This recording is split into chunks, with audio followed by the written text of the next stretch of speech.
A short time after this, Lysias the king's lieutenant and cousin, and who had chief charge over all the affairs, being greatly displeased with what had happened, gathered together 80,000 men, and all the horsemen, and came against the Jews, thinking to take the city, and make it a habitation for the Gentiles, and to make a gain of the temple, as of the other temples of the Gentiles, and to set the high priesthood to sale every year, never considering the power of God, but puffed up in mind, and trusting in the multitude of his foot soldiers, and the thousands of his horsemen, and his 80 elephants. So he came into Judea, and approaching to Bethsura, which was in a narrow place, the space of 5 furlongs from Jerusalem, he laid siege to that fortress. But when Maccabees and they that were with him understood that the strongholds were besieged, they and all the people besought the Lord with lamentations and tears, that he would send a good angel to save Israel. Then Maccabees himself, first taking his arms, exhorted the rest to expose themselves together with him to the danger, and to secure their brethren. And when they were going forth together with a willing mind, there appeared at Jerusalem a horseman going before them in white clothing, with golden armor, shaking a spear. Then they all together blessed the merciful Lord, and took great courage, being ready to break through not only men, but also the fiercest beasts and walls of iron. So they went on courageously, having a helper from heaven, and who showed mercy to them. And rushing violently upon the enemy, like lions, they slew of them 11,000 footmen and 1,600 horsemen, and put all the rest to flight. Many of them being wounded, escaped naked, yea, and Lysias himself fled away shamefully, and escaped. And as he was a man of understanding, considering with himself the loss he had suffered, and perceiving that the Hebrews could not be overcome because they relied on the help of the Almighty God, he sent to them, and promised that he would agree to all things that are just, and that he would persuade the king to be their friend.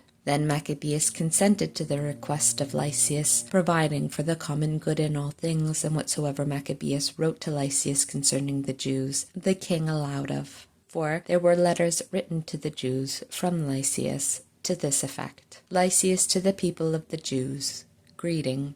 John and Absalom, who were sent from you, delivering your writings, requested that I would accomplish those things that were signified by them. Therefore, whatsoever things could be reported to the king I have represented to him, and he hath granted as much as the matter permitted. If therefore you will keep yourselves loyal in affairs, hereafter also I will endeavor to be a means of your good. But as concerning other particulars, I have given orders by word both to these and to them that are sent by me to communion with you. Fare ye well. In the year 148, the 24th day of the month of Dioscorus. But the king's letter contained these words: King Antiochus to Lysias his brother, greeting. Our Father, being translated amongst the gods, we are desirous that they that are in our realm should live quietly, and apply themselves diligently to their own concerns. And we have heard that the Jews would not consent to my father to turn to the rites of the Greeks, but that they would keep to their own manner of living, and therefore that they request us to allow them to live after their own laws. Wherefore, being desirous that this nation also should be at rest, we have ordained and decreed that the temple should be restored to them, and that they may live according to the custom of their ancestors. Thou shalt do well therefore to send to them, and grant them peace, that our pleasure being known, they may be of good comfort, and look to their own affairs. But the king's letter to the Jews was in this manner. King Antiochus to the Senate of the Jews, and to the rest of the Jews, greeting. If you are well, you are as we desire. We ourselves also are well. Menelaus came to us, saying that you desire to come down to your countrymen that are with us. We grant therefore safe conduct to all that come and go, until the 30th day of the month of Xanthicus,